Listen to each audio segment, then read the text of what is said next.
I started bowling by accident because my parents wanted to bowl on Saturday nights and I was a child who did not know how to bowl. So when I missed the lane, I started crying a lot. And then I would like be one of those children who crawls under the chairs and starts like hiding there and crying. And while I was doing all that stuff, I was ruining their night. And then a lady walked by us and she said, "Hey, do you want me to teach your child how to bowl?" And they're like, "Yes, please." I was struggling for a little bit, and then my mom started coaching me, and then we realized I had a lot of talent, and I just kind of been doing it ever since. We met Rick Benoit when I was little, and we were practicing in my home country. And then he was like, "Hey, you should go practice to US, you know, you're a really good bowler, and I'll help you learn some skills like before a tournament in here." So while I was in the United States practicing with Rick, he was like, "Hey, do you want to go to visit Wichita State? Because that's where my son is going. And they can look at you and maybe you can consider bowling for college." And I'm like, "All right, that's pretty cool, sure." Well, that was my parents who said that. I was just here like, "Oh, okay, I guess." So we drove to Wichita from Topeka, and it was a very hot day. I remember that. By the time I got to the RSC, I was drenched. I just wanted to take a nap. And then these two scary people, Coach Mark Lewis and Coach Gordon Vatican, were like, "We're gonna look at you. We're gonna look at you bowl after this entire sweaty drive. We're gonna look at you bowl." And I'm like, "Oh my God, I am scared." So my first 3 shots were gutters. And then they looked at my mom and my dad and Rick, and they're like, "Yep, we'll take her. She's in." I'm like, "How? Why? What happened?" They're like, "She has potential." And I'm like, "Yeah, I have potential to hit the gutter because I'm nervous." But they took a chance in me, and we started the application process. After I graduated high school, the next, after summer, I was in the United States. It was very scary because I was a very parent-oriented kid. I did not know how to be on my own, and then I went to college across the entire world without any parental help. I did struggle. My first year, I didn't even know I was going to come back for the second year of college. I was just sad. I felt like I didn't belong. I felt like I didn't fit in. I just felt very lonely and awkward and like I'm not cut out for this. But then, on the other hand, I did really like college bowling, and Coach Lewis and Coach Vatican believed in me. My parents believed in me, so I decided to give it another try. A lot of teammates helped me at that time, and it's really cool because it gave me a lot of friends. It gave me a family away from home, and it gave me support of the coaches. Like Coach Mark Lewis still texts me after every block of PWBA. He texts me and he's like, "Hey, this is what you did good, this is what you did not good, this is what you have to work on." I remember after one tournament a couple of years ago, I received an email from him. The first paragraph was, "You did good.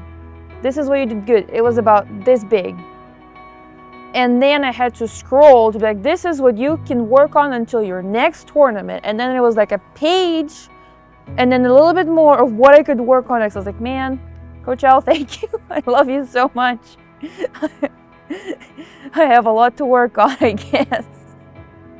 I am definitely a stronger person than I used to be when I just came to the United States. It brought me where I am today, and without me being here, I would never meet some of my most favorite people in the entire world, so I'm glad I'm here. The time was ticking, and I was like, I don't know what I'm gonna do after college with bowling. I mean, I guess I can travel internationally and bowl, but I really don't know what was gonna happen to my bowling career. And then the tour came back, and I was like, oh my God, I can be cool, and I can bowl on tour, and I can be a professional bowler. And then I kind of laughed, and I was like, haha, that kind of sounds funky. Like, I have to be good to be a professional bowler. I don't know if it's sustainable as an income. And I tried out a couple events in 2016. I sucked real bad. I was like, I don't know how this is, how I bowl. And then I tried a couple events of 2017, Same thing happened. I remember I bowled my first US Open and I was like third from the bottom because I could not figure it out. And then I see Liz Johnson striking and just crushing everybody. I was like, how does she do that? How do these people bowl like that on these patterns and make it through the cuts? I bowled my first like full year on tour in 2018. Again, I made cuts, but I didn't make a splash. You know, I didn't win anything. I barely made it to top 24 or 32. And I think at that point, my anxiety was really bad. It's always bad, but I do remember that at that point, my goal was to stay in the United States, so I got a normal people's job. I was a cashier at the art store. Shout out to City Blueprint, thank you. And I was like, well,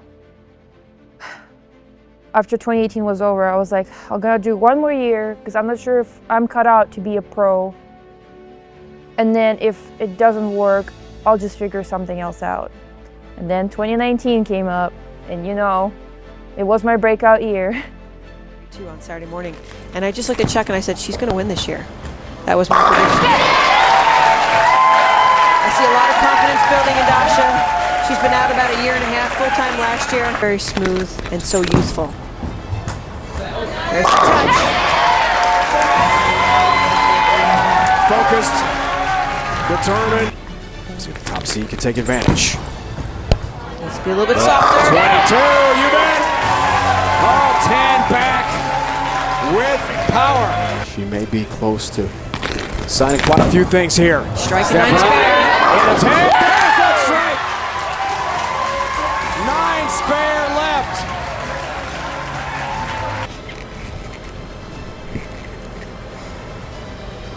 Nine pins for the win. Needs 9. Has 10. And has the queens. Dasha Kovalova is the 2019 USBC Queens Champion. Tiara time for Dasha. I have to ask you this question because you told this to me in confidence a while ago. You said you don't feel like you belonged out here on tour. Do you feel like you belong? Maybe. I have to say, Dasha, I love your youthfulness and your innocence. It's great. Your mom and dad are tuning in way back home to watch you win your first title. What emotions and feelings are you feeling right now with your first professional title? I'm not really sure how to feel yet. I'll probably get hit by it like later. Around at night I'll start crying, be like, oh my God, I won a title. But right now I just feel happy.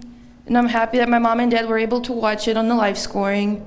They're probably freaking out right now, so send prayers to Russia.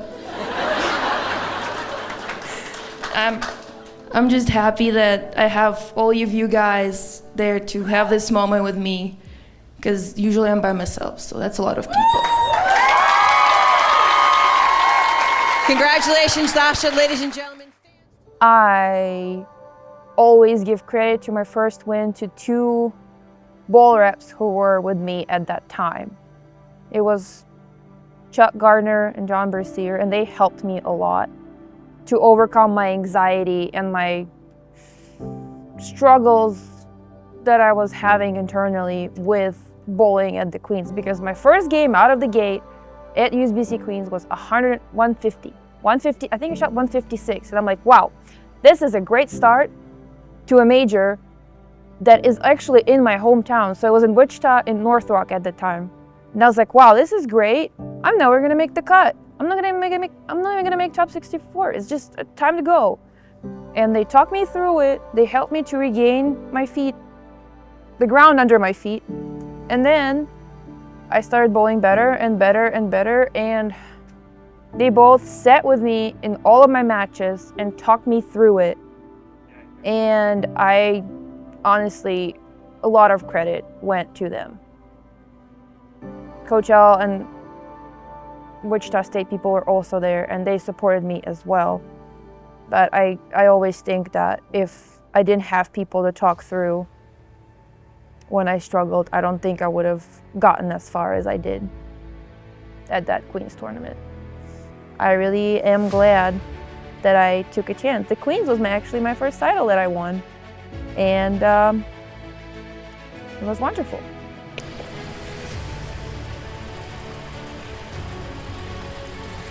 How about the front six in an 81-pin lead? Send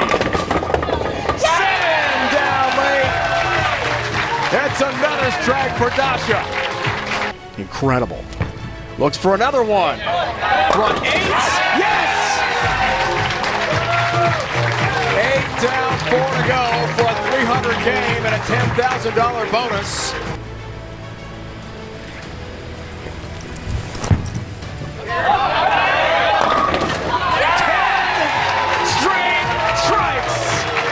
For Dasha Kovalova. Title of the season, $10,000 bonus if she shoots it.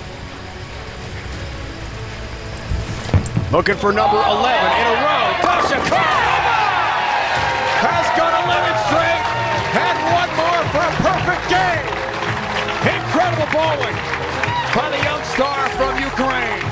$10,000 bonus, a lot riding on this shot.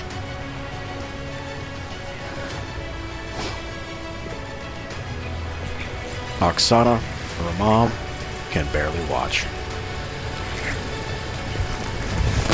For a 300 game, Kovalova does it!